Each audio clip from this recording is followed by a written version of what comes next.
Iki kabeh guru do sibuk ngrampungke rapot. Kok malah sampean klitian nang kene. Sesuk murid nek do tampa rapot arep nampa apa? Kok ngono kok guru?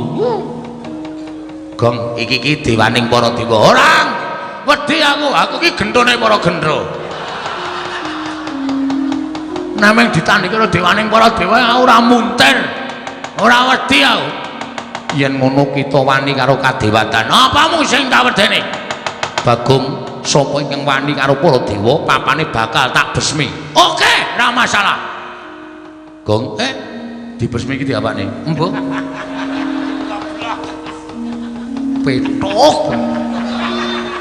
Dibesmi iki diobong. Lho, lah diwas muni oke aku. Wah, ya ora ngerti kata-kata kaya ngene iki. Lah kok dadi sampean arep ngobong karang anu niki papan padunungan kula Pringabos. Monggo ora apa-apa, mangobong nek pun kula sapu. Nek wis temu mbok uwe mangobong. Nek sampean arep ngobong Padukuhan Pringabos padha karo sampean arep gawe kapitunaning rakyatku. Awi duka. Dukuhing para dukuh iki aku. Nameng umuk dewaning para dewa iku ngopo? Iki dukuhing para dukuh. Rumangsane ketuane dukuh sak Karangkadempel. Ya, Pak? Heeh. Mangsane arep ngobong karo rakyatku, wong sing tanpa dosa, asane iki tak walik. Dewa macem apa kowe iki?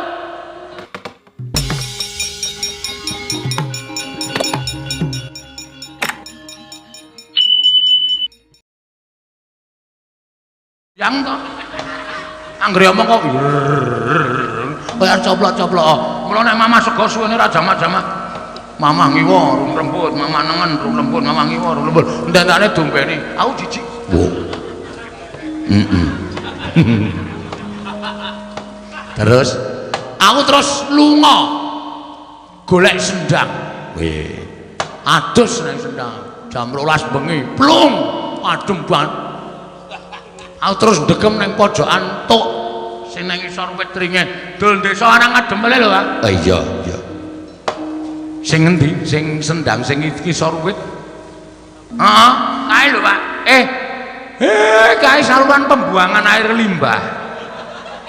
Wong mula kok kecinge ra jamak-jamak. Kudu sendang ta, Pak? Kudu. Wis kebacot ora apa-apa. Nang kono aku meneng wae karo wiridan aku. Mbah. Jroning aku ngageke asmaning Gusti dumadakan tanpa kenyono-nyono iki.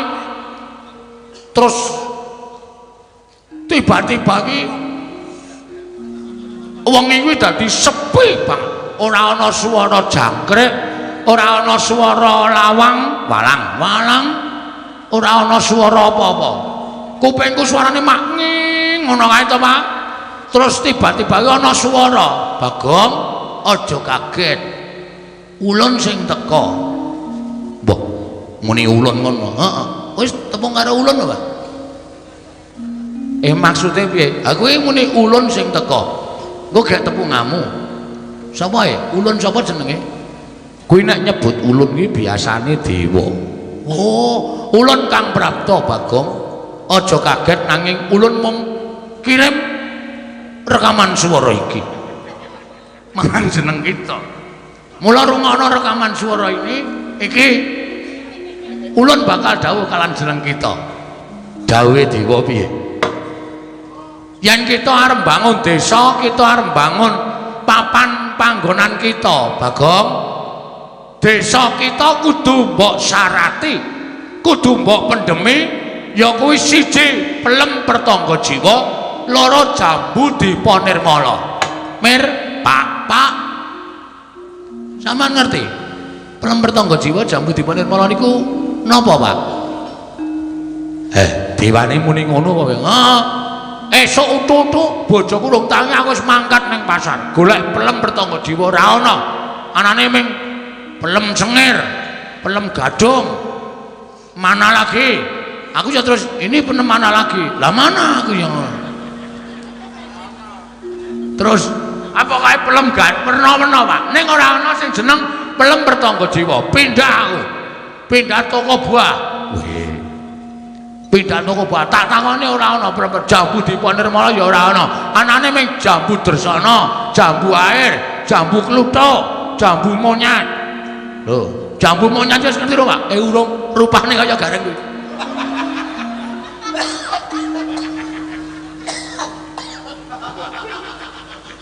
Mbok, aku ki ora tok tibake elek terus to, Gong. Apa ana jambu monyet kok matane kira yang ngene. Kowe ya aneh-aneh tenan arep mangan ya wedi. Asli tenan. Ora ana jambu Dipa Nirmala. Nah, aku arep nyuwun prisa karo Bapak. Nek Bapak ki pancen prisa. Bapak ki pancen paham. Jare Bapak ki biyen dewa, mbok nyata mbok ora, ta? Iya, biyen sadurunge aku dadi Semar ki aku dewa. Lah kenapa ora urip ning Kayangan, kok malah dadi kere? Aku kuwi pancen wong sing seneng marang katentreman. Mula aku trima mudhun ana ing jagat. Biyen aku dewa, aja mbok anggap elek. Aku biyen ki kakangne Bathara Guru. Wah, Bathara dosen, udu. Bathara ketua kejurusan, ora. Rektor, udu. Doktor, udu. Aku Sanghyang Ismaya. Ismaya iki kakangne Bathara Guru. Ha kenapa mbiyen kok sak ora urip ning Kayangan iki ngopo? Kok malah nang kene? Ning jagat anggere esuk ming nang prapatan ngemis. Kayangan kuwi dudu papanku mergo aku kudu urip ana ing jagat. Wis ora tak critake engko ndak malah tekan ndi-ndi. Sing wigati kowe takon karo aku to, pelem pertangga jiwa, jambu Dipa Nirmala, kuwi papane ora ning donya. Terus kuwi panganane para dewa. Dewa ki ora mangan wohing dami, ora mangan pari, ora mangan ketan lan sak piturute. Ning daharane pelem pertangga jiwa karo jambu Dipa Nirmala. Lah, nek kowe arep nyarati desamu iki kowe ya wis bisa njaluk pelem pertangga jiwa karo jambu Dipa Nirmala. Waduh. Papane nang Kayangan? Kayangan Suralaya. Well. Ketemu Cak Marlis. Lho. Kok ketemu Cak Marlis ngapa? Lho jare Kayangan Surabaya.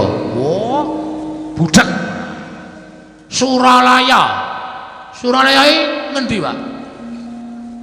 Karo Cebongan? Wah. Suralaya karo Cebongan. Suralaya iki dhuwur kono. Wedian. Suralaya iki papaning para dewa. Yen kowe weruh wewangunan sing gumandul tanpa centelan, kuwi Kayangan. Aku duwe lho Pak gumandul tanpa centelan iki. Wis kelet-ket biyen. Apa kuwi yang diwastani Kayangan? Gundulmu atos. Sore-sore kok ora gebernah ora. Ah dudu piye? Ha Sur. Mandul tanpa centelan. Asli iki kuwi ora dipeniteni, ora dilem. Ken biyen yo ning kono kuwi. Aku nek ngrasake Bagong iki jane edan ora ya. Ayo mbok karo bapak urung tau dipresake kok ya. Omongane iki waton ting celebung ora. Kayangan iki gumandul tanpa centelan. Oh iya, paham aku. Nang dhuwur ta kuwi? Heeh. Aku nang isor. Ha iya. Kuwi papane Bathara Guru. Papane Bathara Indra. Papane Bathara Indra, papane Bathara Dana, papane Bathara Kasina, Dana Kasina Indra. Kayangan Warkop. Kayangan Warkop ngeprok raimu iki kowe. Kandan-kandanane ngeyel ora. Kuwi Kayangan Suralaya. Lah nek kowe arep njaluk pertangga jiwa jambu Dipa Nirmala, kowe munggah ning Kayangan Bagong. Andra ingkang puspita rem. Nek guyu-guyu mar. Rasa diampet. Aku lucu to, Pak? Wis, Bu. Kene mung tak adurane ngene. Gawe senenge wong tuwa ki ngibadah bakal entuk pahala. Ha iya. Kowe iki ora tau suluke kok suluk. Mbok ya suluk sing apik. Suluk ku ya ngene iki. Iya. Ngopo kowe kok ndur nglumpruk ning ngarepe Semar? Sing ngerti kayangan menika bapak. Sing papal dak.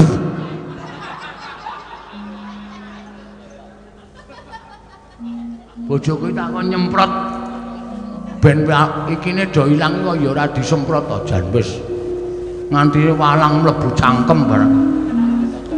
Sing ngertos kayangan, sing ngerti dalan anjok enten kayangan menika namung Bapak Semar. Mbak, kula nyuwun senjata pitulung tumbak kenceng, Mbak. Kula nyuwun Bapak menika minggah wonten ing kayangan ketemu kalih Om Guru. Om Guru. Guru jare adine Bapak. Berarti aku nek nyeluk ora Om. Ngendika kalih Om Bathara Guru, nek Bagong butuh pelem pertangga jiwa jambu dipa nirmala. Nek Bapak kersa kula ngaturaken panuwun ingkang tanpa pepindhan. Nek Bapak mboten kersa niku jam tangane balikke kula. Wih, kok menehi jam tangan karo bapakne kok kon balekke. Alexander Christine Hakim.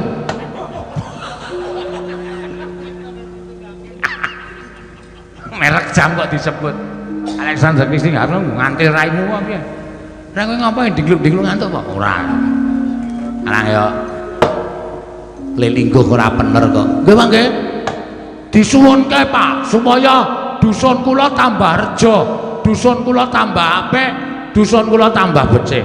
Nek Bapak kersa nyuwunke kalih Bathara Guru, kula ngaturake panuwun ingkang tanpa pepindhan. Ananging nek Bapak mboten kersa, lho Gong arep ngopo kowe? Kula aturi jaga ajang sing jembar, sega sing kathah,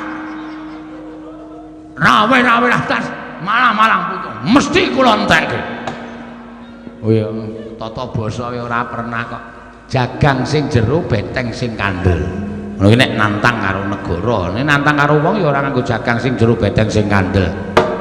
Ora sudi aku karo kowe, Pak, sebagai bapakku. Aku mau mergo sampean ora nulungi karo anak. Nek sampean gelem nulungi anak, nembungke pelem apa mau to? Modar ora. Syarat ora adong kok. Pelem 40-an pertangga jiwa, 40. Pertangga jiwa lan jambu dipaku semua, dipa nirmala kula ora trima adene dadi anake Semar menggayo panganan luar negeri kayangan kok ora kelakon. Aku nesu tenan, Pak. Wis saiki kali Bapak mikir luwung diwaneni anak apa njalukke pelem pertangga jiwa jambu dipa nirmala. Gong sabar Gong, ora sak pinake dhewe kaya ngono. Bapak ki wis sepuh. Ora terus kowe terus matur karo bapak nek bapak ora iso gayoke pertangga jiwa malah tok jak gelut. Kowe iki wong tuwa apa bocah? Kowe ora usah cerewet rek. Kowe nang kene iki angka ikut. Kowe timunmu kok jaga imbung. Ana kowe ya ora apa-apa, ora ana kowe ora masalah. Loh, aku ning mrene iki rak tok undang to. Aku ngerti. Sing wigati tak jak rembukan ki Bapak Semar. Kowe iki ping takon menyetujui wae. Sirku arep takon dadi seksi. Ning mripat kowe kira neksane ya mesti ora pas.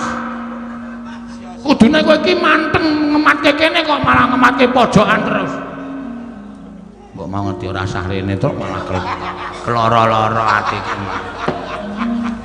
Oh, alah nemoni lelakon apa ta ya. Petro ya takon dadi seksi, men bapak men ngendika. Men. Oh, wis kurang ajar iki. Karo bapakne kok marmir-marmir. Ayo gak ngomong, Bagong. Tak gayuhke, wah tak peluk kowe. Asli tak cium. Nek ora malah kolu sirahmu man. Saking ambaning cangkemku. Aku ini ngambol langsung tanpa nganggo petungan ya rumasane anggepe kosek to nganggo petungan aja ngawur gawar ngawur mergo iki ngembet marang kahanan kayangan. Bagong sidhem jroning pasewakan Wadyagung tanpa sabawa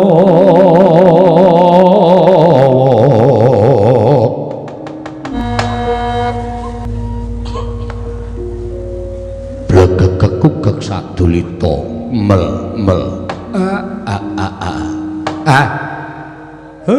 Bathara Guru Pandhararja sak pratamu Manikmaya tansah pinanganing kawidadan niring sambikala Kakang Semar kula ngaturaken bekti kula kunjuk iya tak tampa pangestuku tampanana kula pundhingga jimat paripih dayanana ing kasantosan Kakang Pukulun kula ngaturaken sembah pangabekti kula kunjuk Pukulun iya nala garing tak tampa pangestuku tampanana ora liwat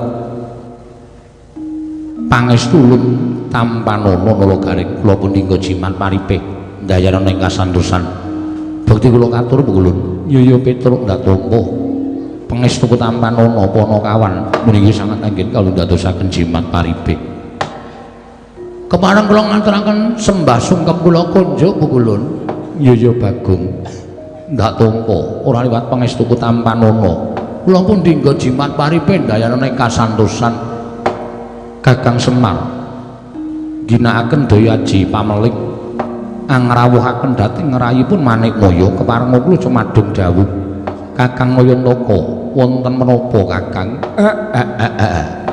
blegegek sadulita yen ana luput kok aku njaluk ngapura ya Manikmaya nggih boten dados menapa Kakang Semar ing angka loro nggonku ngrawuhake lawan kowe prapta ning papan dununge anakku Bagong iki mung merga ditangisi karo anakku Bagong ingkang darbe panjaluk kalawan kowe Bagong gadah panyuwun kalian kula iya panyuwun menapa Kakang Bagong niat bangun desa ning merga ana syarat sranane sing kudu ana lan magepokan kelawan kowe tumuli kowe ndak rawuhake ning Karang Kadempel menapa sababipun dene Bagong nyuwun dhateng jengandika Kakang Semar supados mboyongi dhateng suwanipun ingkang rayipun Manikmaya ana dewa ingkang wis menehi sasmita kelawan Bagong yen to papan utawa papan pernahe cumandhake anakku Bagong iki bakal dibangun nanging iso rancak wewangunan yen to kudu ditumbali nganggo wujuding dedaharaning kayangan kang aran Pelempertangga Jiwa lan Jambudipa Nirmala Pelempertangga Jiwa Jambudipa Nirmala iya mula guru gandeng aku iki ya duwe kayangan ora ketang mung sak propirane Semar kuwi ya wong kayangan ya mung mergo aku ki urip ana ing jagat mula tak jaluk liyane atimu kowe meneh ana Pelempertangga Jiwa Jambudipa Nirmala ora ketang mung siji dienggo syarat srana ya kuwi anakku Bagong nggone bangun desane iki ya Bathara Guru Panakawan Bagong dalem apa pancen mengkene dadi panjaluk kita nggih pancen mekaten Bu Kulun lajeng menawi kepareng kula cumadung dawuh kados pundi Bu Kulun kawontenanipun dipun paringaken menapa mboten Bagong wonten dawuh yen mesti ulun bakal maringake kelawan jeneng kita nanging ana syarat sranane Bagong syarat sranane napa syarat sranane ya kuwi ulun jaluk sarta ulun kepengin wong sak jagat iki wis padha nyembah kelawan panjenengan ulun ya mung ana siji titaing Bathara ingkang ora kersa sarta ora gelem nyembah lan tata krama kelawan panjenengan ulun tanana liya kejaba mung wong atuwa kita ya kuwi Kakang Semar mula wektu dina iki ulun jaluk Kakang Semar ugi midhanget yen to sira kepengin tumuruning Pelempertangga Jiwa lan Jambudipa Nirmala ulun jaluk lawan jeneng kita Bagong matur kelawan bapak kita wiwit dina iki Semar kudu nyembah lawan panjenengan ulun lan uga Semar kudu nglakoni tata krama lawan panjenengan ulun Panakawan Bagong yen Semar ora gelem nyembah yen Semar ora gelem tata krama lan panjenengan ulun ulun ora bakal maringake Plemrtangga Jiwa lan Jambudipun Nirmala Panakawan Bagong. Bapak kudu tata krama karo sampeyan. Iya, pancen mengkono Bagong. Mula matur kelawan bapak kita. Lamun Semar gelem nyembah lan tata krama lan panjenengan ulun bakal paring Plemrtangga Jiwa lan Jambudipun Nirmala kelawan jeneng kita Panakawan Bagong. Piye, Pak? Wis nek pancen kuwi syarate aku tak nyembah. Aku tak tata krama karo Bathara Guru. Aja, Pak, wis. Tinimbangane aku ngasorke derajate bapak.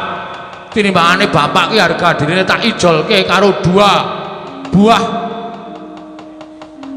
daharaning para pepunden utawa para dewa ya kuwi Plemrtangga Jiwa Jambudipun Nirmala. Wis rasa, Pak, rasa bangun desa ora apa-apa.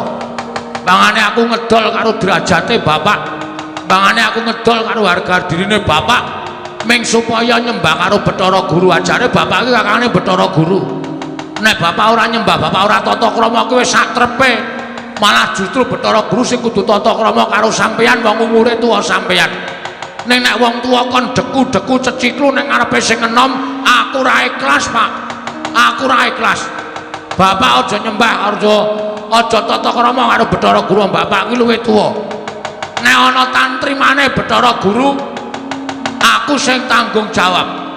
Bagong, kowe mau ora njaluk aku supaya nyuwunke Plemrtangga Jiwa lan Jambudipun Nirmala.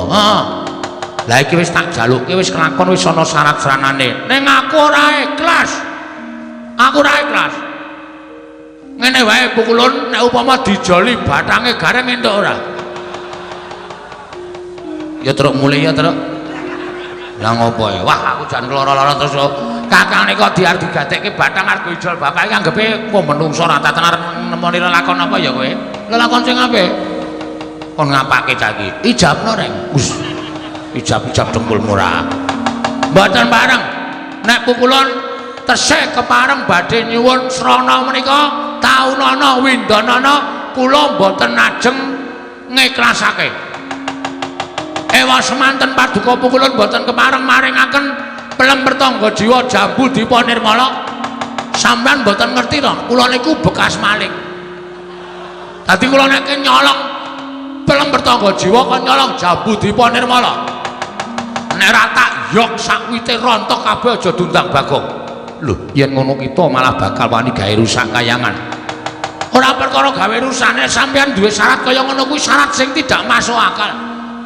Saniki sampeyan ngendika mawon, Bagong, kowe tak paringi Plemrtangga Jiwa Jambudipun Nirmala. Ning aku njaluk ijol apa? Ning aja harga dirine bapak. Arep kula niku diitung Bagong niku sing paling wani karo bapak. Ning kula niku sing jaga karo martabake wong tuwa.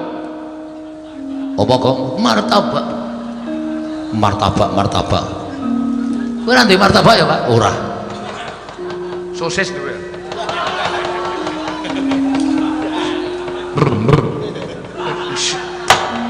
Raine wong diobok-obok sak penake dhewe. Kon ngaten mawon. Saniki sampean mboten sakokan lenggah teng mriki. Sampean mangkondur teng kayangan. Mangkondur. Plemrtangga Jiwa kon jaga dewa sing saoke-oke. Nek nganti kono ora iso nyorok. Alah dene kula disebut X narapidana. Aming sebut nek narapidana kok banggane ora jamak. Pajake penusukane, penusukan apa? Nyepeleke ora. Bagong malah semune kita wani karo panjenengan ulun. Mboten perkara wani. Nek sapa wae niku sing arep ngendhak derajate bapak, kula sing ora trima. Ora aja kok menungso. Dewa arep nyanyunyah karo Bapak Semar, kula ora trima. Yakin kula ora trima. Sumpah ora wedi karo Bathara Guru. Apa? Ora tau ngluluske siswa kok dadi Bathara Guru. Kudune bengi iki kabeh guru do sibuk ngrampungke rapot. Kok malah sampean klitian nang kene. Sesuk murid nek do tampa rapot arep nampa apa? Kok ngono kok guru? Gong iki dewaning para dewa. Ora wedi aku iki gentone para gendro. Nameng ditandhi karo dewaning para dewa ora muntir. Ora wedi aku. yen ngono kita wani karo kadewatan. Apamu sing tak wedeni? Bagong, sapa ingkang wani karo para dewa, papane bakal tak besmi. Oke, ora masalah. Gong, dibesmi iki diapane? Mbok. Petok. Dibesmi iki diobong. Lho, lah diwas muni oke aku. Wah, ya ora ngerti kata-kata kaya ngene iki. Lah kok dadi sampean arep ngobong karang anu ngendi papan padunungan kula pring apus. Monggo ora apa-apa, mangobong nek pun kula sapu. Nek wis temu mbok uwe mangobong. Nek sampean arep ngobong padukuhan pring apus padha karo sampean arep gawe kapitunaning rakyatku. Awi dukuh. Dukuhing para dukuh iki aku. Nek ngumuk dewaning para dewa iku ngopo? Iki dukuhing para dukuh. Rumangsane ketuane dukuh sak Karang Kadempel. Ya, Pak? Heeh. Mangsane arep ngobong karo rakyatku, wong sing tanpa dosa, asane iki tak walik. Dewa macem apa kowe iki? Metu njaba. Kowe Bathara Guru sinambi sosialisasi kabeh. Heeh. Kok sosialisasi kabeh piye? Metu njaba supaya ora.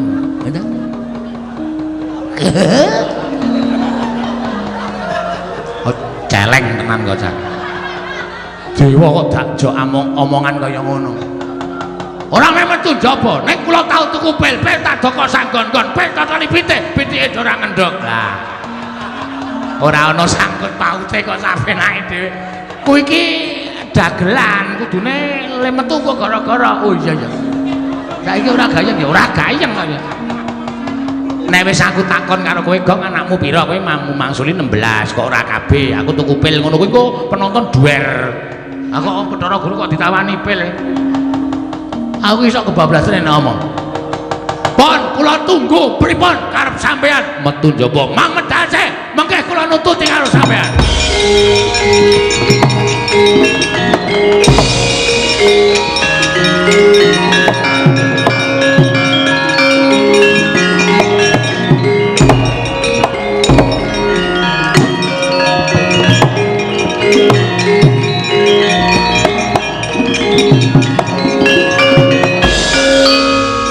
Kendel ya kendel ning nganggo duga-duga, wani ya wani ning nganggo itung.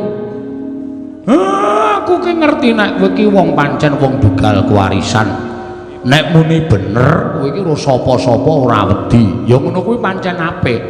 Ning sing tok adepi sapa? Iki mau Bathara Guru. Wis ngerti. Rasa tok cethake. Apa aku ora entuk wani-wani Bathara Guru? Kae sesembahaning para titah, sesembahaning para titah kok arep ngobong dusunku. Apa kuwi patut diajeni? Kowe kalah karo Bathara Guru, durung karuan, manut dalange.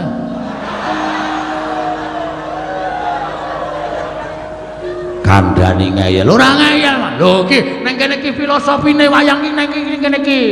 Kudu do gatekke. Mula aku muni to. Urung karuan aku kalah karo Bathara Guru, manut dalange. Padha menungso semenake iki eneng dalange, Pak. Gusti sing gawe jagat. Mula apa tumindak iki aja tok pasrahke karo sak pepadaning urip.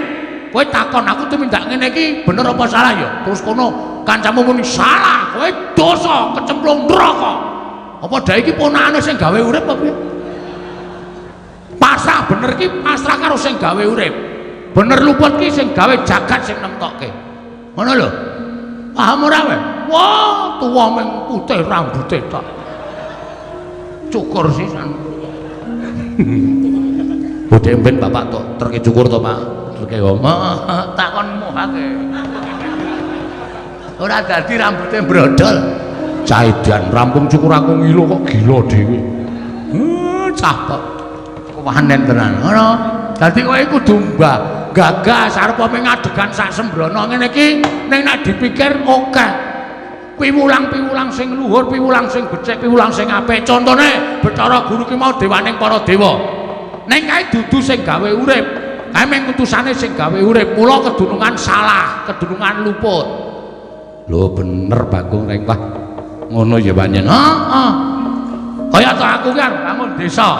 ming Sabagong ngambangun desa mula ana tetembungan Giri Lusi jalma tan kena kinira oke-oke wong saiki do ngembe karo sak pepadane wis coba wis ana tanggane arep duwe rasan-rasan tuku lemah nek sing wong ora seneng terus ngrasani wae arep tuku lemah yo gombar cengele wae mangane sedina ora ganep ping 3 kok nah wong sugih karo orane wong yo aja diukur karo kahanane kadhangkala wong sing nang Karang Pradesan ki malah sugih ngumpuli karo sing nang kutha sugih lemah sugih Tegal pirang-pirang hektar ning ora tau muk Tegalku semene sawahku semene hektar beda karo wong kutha jajar mobil nang ngarepe dhewe pirang-pirang digarasekke dhewe wancine pajak ra iso ha ya wis piye ngono kuwi dijukok wah kowe ndelok wayang mung ndelok gayeng tok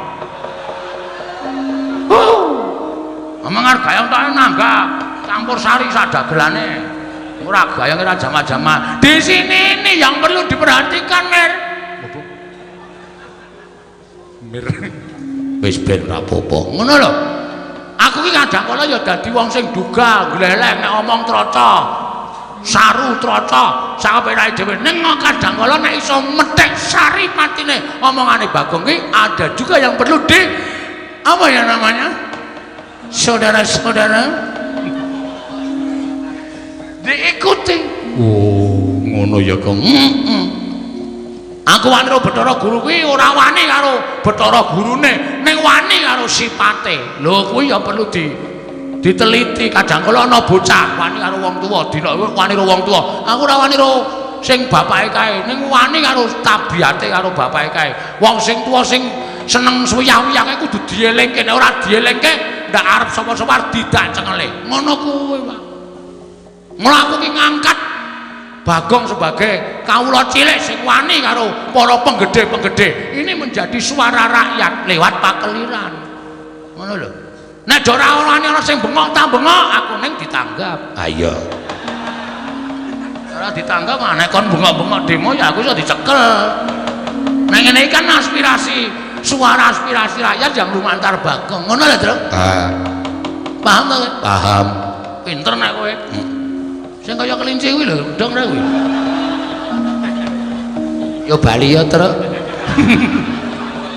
cuma ngejak bali ora betah lara-lara ya atiku Tru aku nek ora betah iso setruk tenan iki Bagong omongane wis lah terus kae Bathara Guru piye ora usah do melu-melu tandangane Pak mati urip bejo cilaka sugih miskin tak pasahi karo sing gawe urip wis tak tandangane Bagong nek kowe mati piye pendem rasa kuwatir pendemen rasa apa-apa aku tak slameti tekan nyewu aku seneng kok Pak ora usah perlu kelangan aku wani mati musuh dewa iki mergo aku belani karo kowe iya ya wis asa ya mau titip anak-anakku dopeni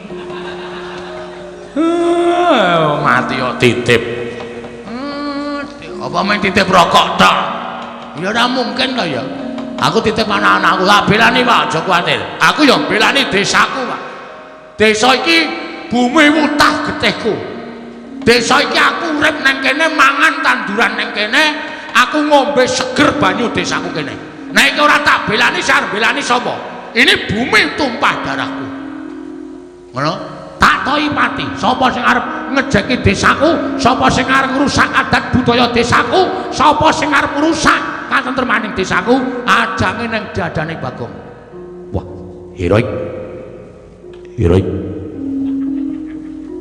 apa heroik iki pahlawan banget anggemu aku kawan makam pahlawan udu kuwi maksudnya kowe iki omonganmu iki kaya meledak-ledak atonya kang ini meledak sumbune ngendi ah sumbune kuwi nang isor kuwi ora oh dadi sumet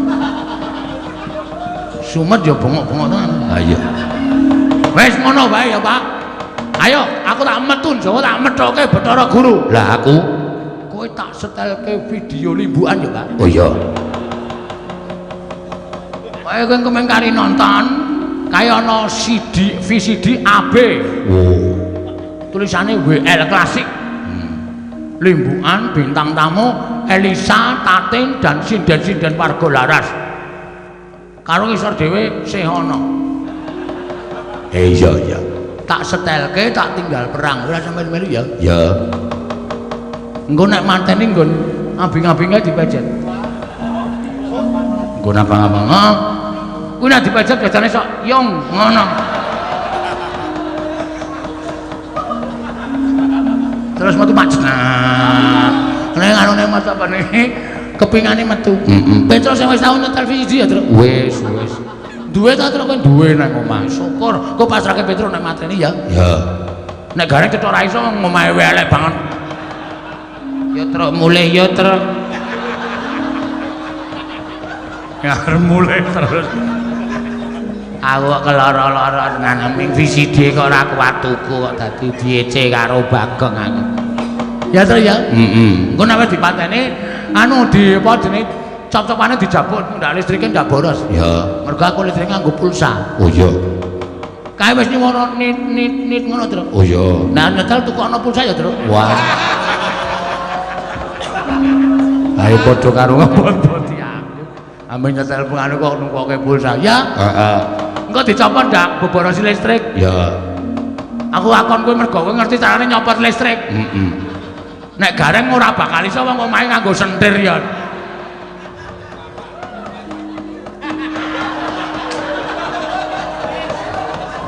Teng. Kuwi ora sopan kowe DC adine ngene kok nesu. Alah. Bangeten. Kere ya tak sandange dhewe. Nganti ora ndek listrik domongke ning kalayak rame. Ora ya larang kok ya. Lu wong kanggo nganu apa jenenge iki ngragati anakku maning nggo bayar listrik. Reng. Ning anake nek sinau rak ya bingung nek ra ndek listrik. Ngau senter. Senter Senter tak golek kodhok. Kan iso terus taleke kon bathuk karo maca.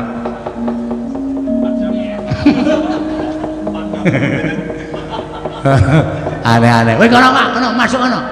Nek arep nganggo salon sing men karo plus digathokke men karo plus ya, Pak. Terus ngerti ta, Terus? ngerti. Aku ora ngerti. Aku ora ngerti salon. Sabar. Ngono ya. Aku soalnya nek dagungan wong ra duwe tur wong goblok ki mangkel aku, Pak. Wis ngono gek mangkat, Pak. Iya aku tak ndelok nganggo tembang-tembang to komplit. Warga lara duwe El Clasico. Nganggo kendang sing dimiringke kae. Wah, ora mung sing miring ora mung kendange. Sing ngendang wae miring. Apik Pak pokoke. Nyetel engko mung kari goleki nggo set A set B. Waduh. Engko mung kari mejet nek arep kepengin lagu kelinci ucul ya nomor 2 ya, Tru. Ya. Nek arep kepengin gelang kalung ya nomor 4. Ya. Nek arep kepengin gerajakan cara Banyuwangi sing B. Oh iya. Aku mulai karo kowe mergane gareng ya ora bakal ngerti. Wong gareng angka ora iso nulis kok. Ya. Aku tak mangkat maju ning pabaratan. Bapak men nyetel CDB. Ya. CDB. Ngono ya Pak. Ya sing hati-hati ya Bagong. Ning nek kalah aja dipeksa. Aku ya ora bakal mentolo karo kowe. Nek kowe ora iso nandhiki para dewa kowe mlayu ning bapak. Siapa ya saiso-iso tak tandangane engko dadi kira aku wong loro saudon telu saurupan.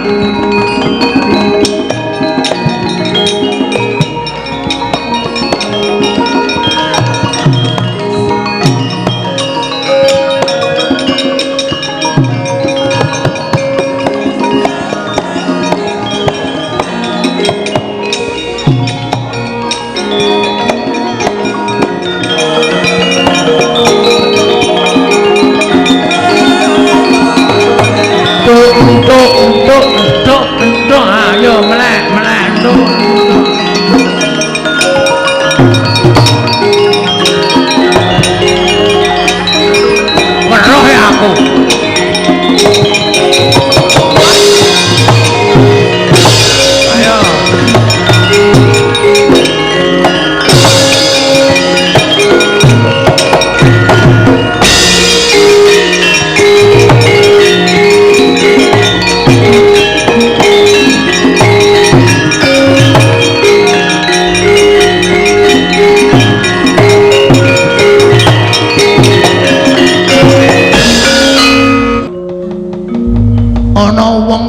sikile sakilan ora kambah lemah.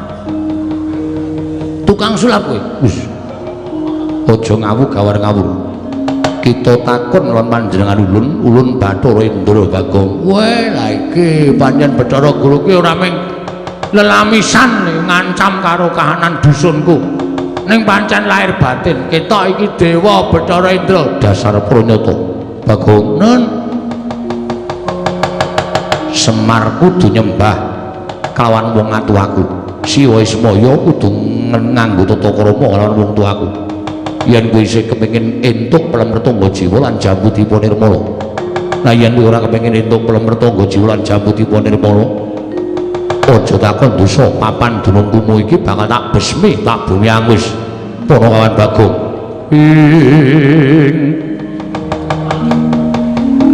Kagiat risan kapirang muring angkul kinempit kempit. Dosa ngreknaning bawana.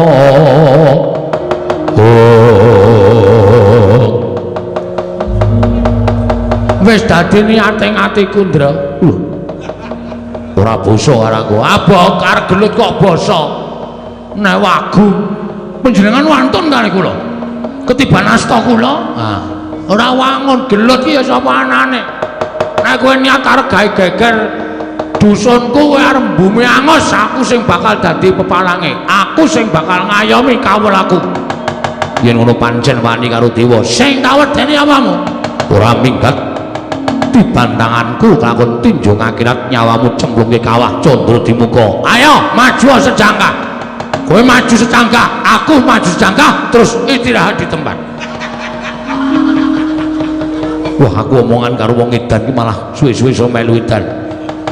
Iki perang, ayo maju reno pangendamu nek ora ilang sertifikatmu aja dinyambang. Lho, dewa ki ra di sertifikat. Oh ya wis asa perang wae. Lho kok ora perang wis dadi kok ora perang. Maju lah ayo. Iki merganing patimu. Kene merganing patimu juga.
Iki ngapa sing teko kira ki? Nanti mulai aku terus. Mulai. Bola-bali kok arep mulai bae. Aku muni arep mulih kok ora mulih-mulih. Wis kek mulih prung ngono nek kira-kira Bagong ora seneng apa? Aneh to. Aneh piye? Ben ajae piye? Dewa ngantem aku. Heeh. Aku gledak. Loro gledak ya Mas. Terus cadas aku diantem meneh. Ah santu aku ancang-ancang. Sing anyang-anyangan. Ancang-ancang. Antel ora. Ancang-ancang dewa teko sek langsung tak antem. Kailoaning jagat gawaning para dewa to. Tanem ki ra kena lho. Dewane. Heeh. Kaya nganggo aji lembu sekilan. Nek biyen lho, Bang. Biyen aku tau dikandhani karo bapak. Nek dewa ki walate gedhe. Terus nek ngantem dewa ki aja dodo munggah, luwih-luwih nggon rai, ora bakal kena. Mergo kowe menungsa kana dewa. Terus ngantem, nek ngantem dewa ki dodo medun sekitar peteng, sikil, kuku, kempol lan kono kuwi. Heeh. Keneng mesti keneng. Mati weh.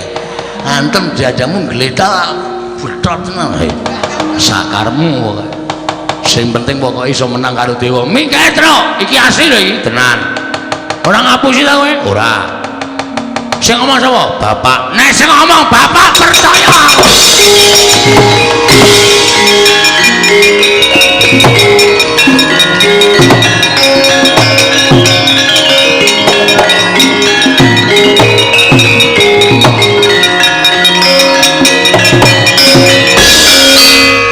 Isih wani karo aku ora munter sisi karo kowe. Ayo nek pancen wani ayo malso. Kowe ora iso males karo aku. Kowe tok kowe ngantem karo aku ora kena. Diantrane panjalmane apa ya? Elok tenan. Aku dadi kowe pasang Jaya Kawijayan guna kasantikan diantem kok ora keneng. Elok tenan. Iya sabar. Ayo ngantemu. Legane atiku iso ngantem karo aku. Bumi langit tangkep. Aku dewa kowe menungso. Bapak Semar nyuwun perlindungan nggih Bapak. Nyuwun kekuatan kali Bapak. Anakmu berjuang mati-matian, Pak. Mula paring ana kekuatan, paring ana daya kasantosan. Ora usah dadak kowe ngedumel. Ayo walesen Bathara Indra. Piye? Walesen matek dening aku kowe. Kampungmu kapan kowe?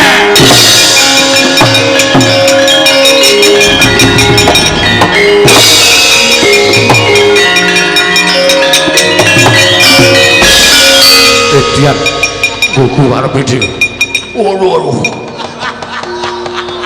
Ana apa kok meringis-meringis? Bagong saja wis ngerti.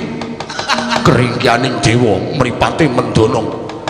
Kaya nyuwun pangestu karo bapak ning ngantem karo aku sing diantem tutunggon dodok tutunggon sira. Nggo napa? Terus.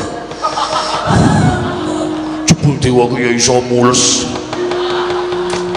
Wela kok dadi ponokawan kok sak kepenake dhewe. Woi, adalah Bagong ora ngalah jabut nyawamu ya.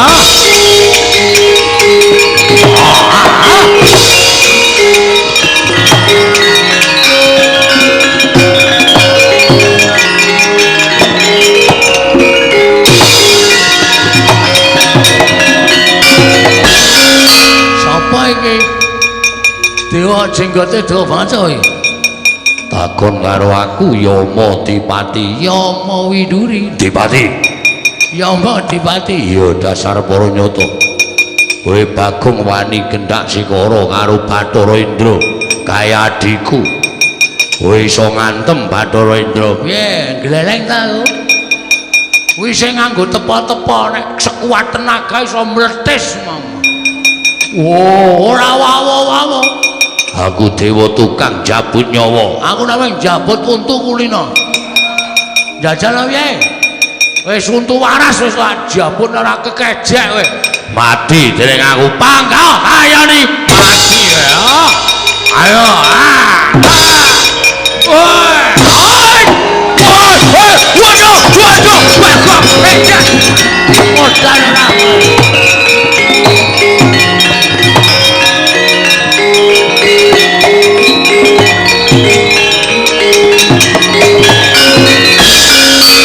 Walah wis konangan.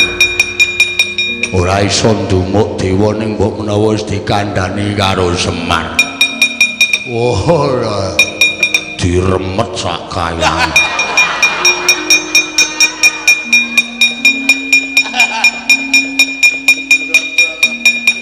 Terus?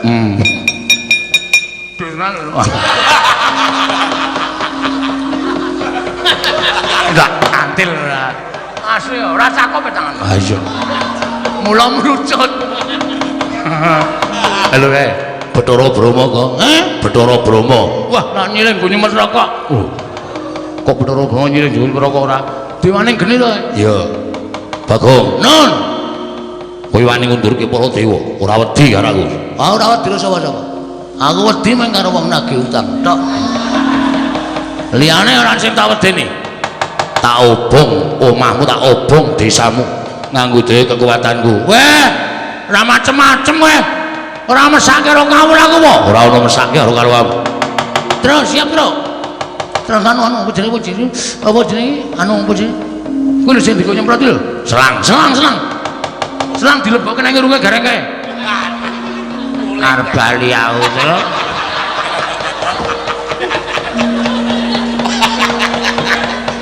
Siap-siap ngono ra metu digedhek cengel Tru.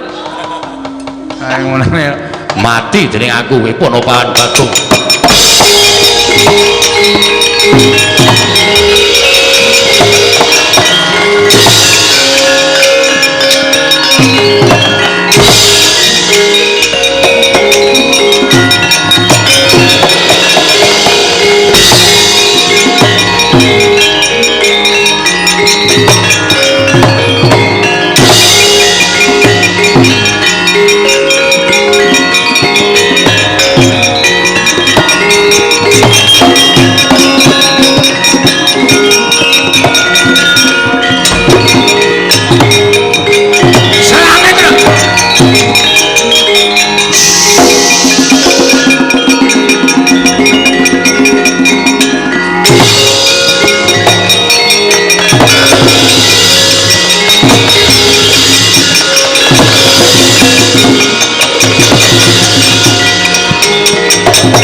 Kaya ngapa kalah nek karo akal.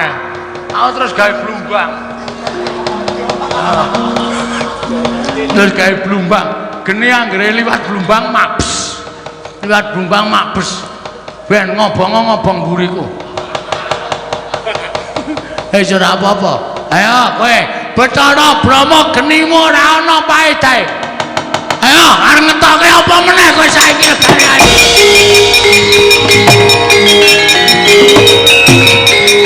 Mati.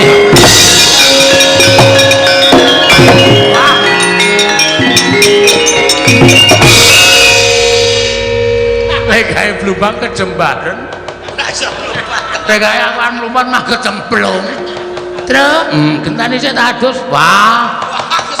Oh, iki ngono ana sing maju meneh malah ngrekoso. Meh mabyur-byur. Gareng ae. Gareng celaka matane kowe kewalik ngono kok. An mulai aku. Ambok ge mulai ket mongko ge mau arep mulai ora. Lah. Ugu karepe dhewe manus maring jajanan. Ayo Bathara Guru sisan kon maju kene ora bakal wedi aku.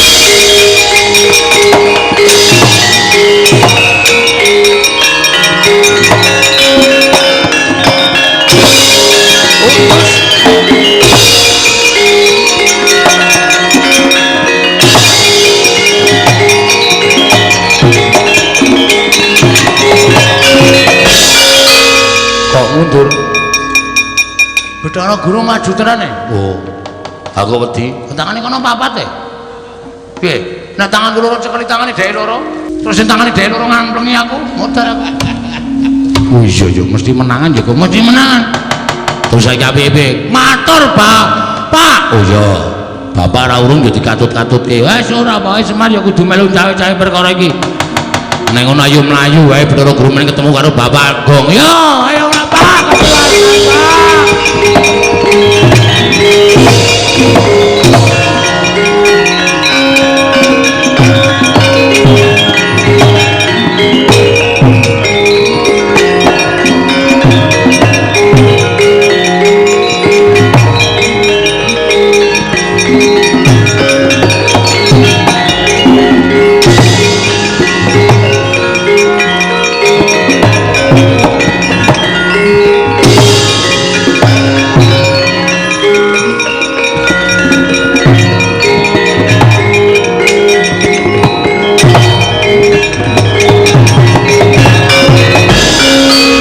Marikoten mrayitna semone reseka balik titiyane gandayane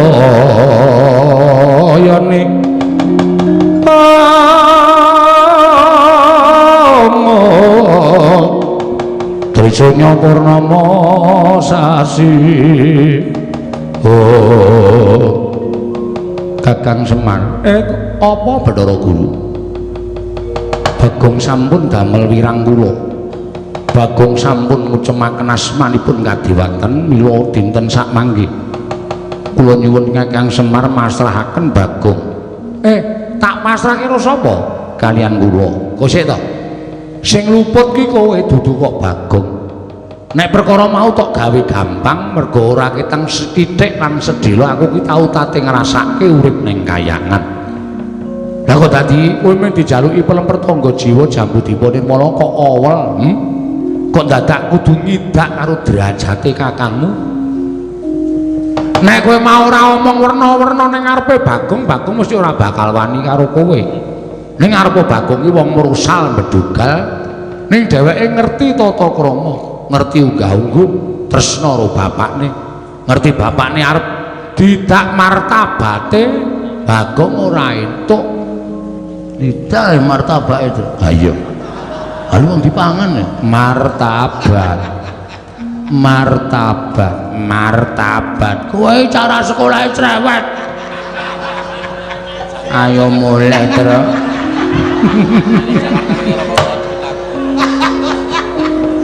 nek keloro tenan gareng mesake terus ning gandeng kowe wis arep ngidak martabate Semar Bagong muring kuwi wis bener nanging Bagong sampun mboten pikantuk pangapunten kedah tumut kula wonten kayangan wis kene wae rasa digawe angel saiki nek Bagong arep munggah ning kayangan arep tok gawa arep tok kapake badhe kula cemplungaken wonten ing kawah mergi Bagong kedah nebus dosanipun gandeng Bagong kuwi anakku sing mangkat ning kayangan aja Bagong aku wae aku wis tuwek aku wis kewowogen mangan gempalaning jagat aku wis kuwaregen mangan kahanan donya aku wis tutup urip nek arep tok cemplungke kawah cemplungno aku ora apa-apa Pak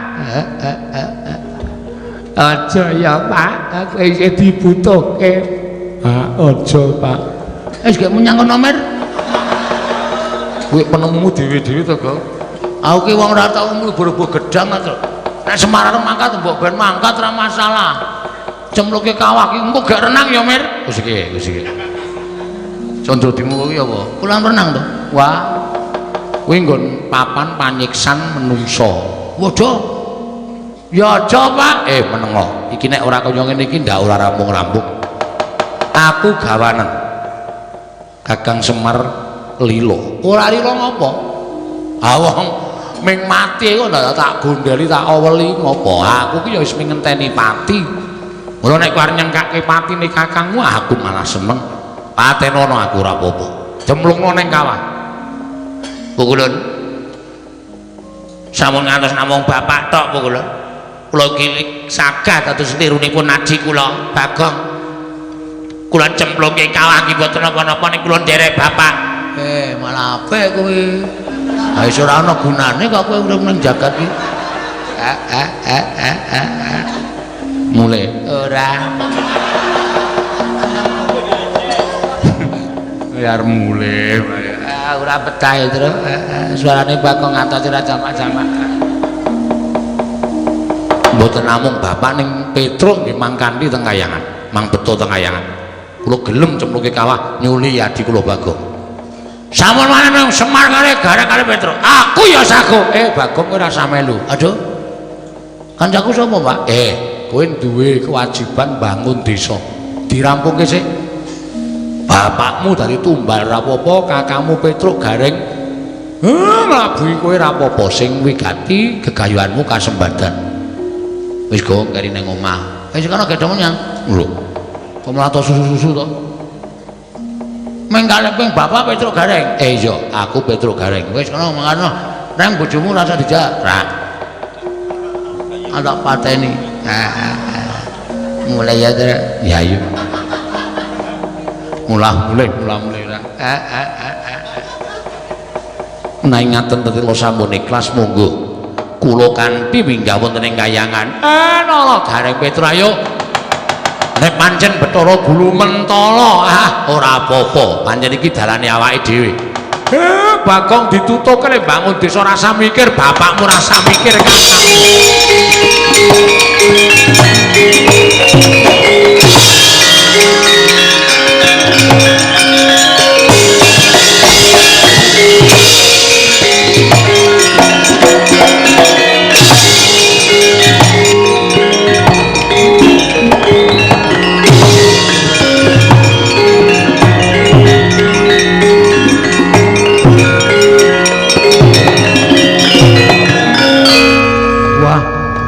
Kok dadi kaya ngene lakone iki.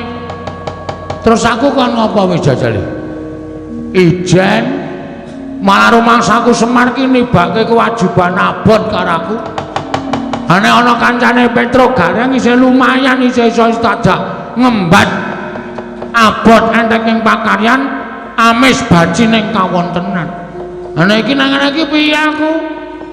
Monggo bapakku mesti cemplungke kawah mati. Gareng cemplungke kawah ya mati. Petruk cemplungke kawah ya mati. Aku ra ento nangis. Aku ra ento nangis. Aku kudu tetep tanggut-tanggut. Ya meng aku kudu iso nyelametke bapak karo Gareng karo Petruk. Arep suwan Pandhawa mesti malah didukani luwe-luwe Ndara Werkudara kok nek kanthi aku krungu kula ajeng bangun desa. Bagong dua mure kaya aspal bangun desa kecek diasmu pruk modar Ndara Janaka tak lapori ya ora dadi atine. Bagong kowe ora iso njaga bapakmu karo kakang-kakangmu beda apa wis suwita ning Madukara minggat. Wah kok kebayang-bayang cerita sing kaya ngono ya. Wah cilaka tenan iki. Nanti ya kok golek dukun iku ya. Ane kok mah dinaik nomor. Monggo aku wis ados kok wis ora tau tuku ya ming kala-kala titip. Begal. Wes. Wah iya. Wah. Ayo. Kelingan aku. Aku sing duwe wong tuwa ya kuwi Togok. Siwa Togok. Adimu arep dipateni karo adimu maneh waya. Kowe nek ra iso ngewangi adimu, tak gunting cangkemmu. Tenan asli ya kae lambene kotorong e. Tak jitet tenan. Tak obras tak gawe ciut ning wi. Kan kembak-kembik kok sithik-sithik. Aku mangkat neng gonamu ya aku sing teko Tegok. Aja kaget ya sayang.